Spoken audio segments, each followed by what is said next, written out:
আয়নাতে দেখো রূপটা, এই যে আয়না লেখিনি রূপ দেখা যায় না। আচ্ছা আমার রূপে আমি দেখি, কেবি দেখা যায়। আয়না আনলে পরে এরা আমার কেবির আমি সব আগে আয়না লেখিনি। এই যে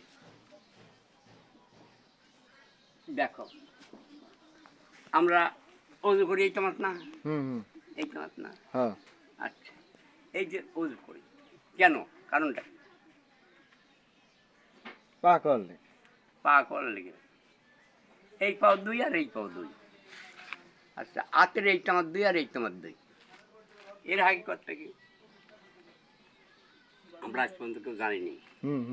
আর যারা জানছে তারা মনে হয় মানছে, কম মানলে মানে, বেশি মানলে মানে। এই পাওয়ার যদি এইখানে না থাকে আমি কি আঁকি যাই পারবো? পারবো না। আচ্ছা হাতে যদি এইখানে না থাকে কেনি বন্ধু দেয় না, এইখানে না থাকে আমি কারো বাড়ি দিয়ে পারবো না। এই যে হাকিকত করে দেখাচ্ছি। আচ্ছা তাহলে হলো কি, এখন আমরা ও সপ্তাহ পালাম না, এই সপ্তাহ পালাম না, এখন কোনটা আমার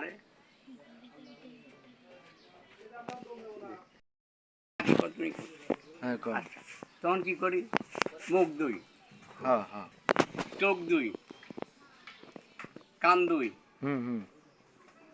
লাগ দুই, দুই নে শেষ ম্যাশ মাথা মুছাও করি নে, কেউ করি নে, এই করি নে।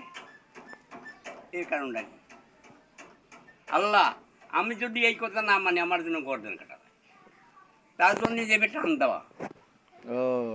ও ঠিক পাই যাও, এই যা ঠিক নাই আজকের থেকে কি মত পর্যন্ত নামাজ পড়বি নামাজ বলে। যাকে ভালো একটা কথা হয়নি বললাম।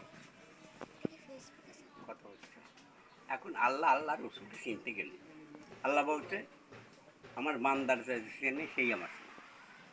তাই বলছে আদমকে না চিনলে পরে রে ক্ষুদার তত্ত্বই দূরে হয়। আদম আর ক্ষুদা দুজন কি আছে, কোরআনের 23 পারা কোরআনের বিখ্যাত দিয়ে গেছি, আর কি দেব।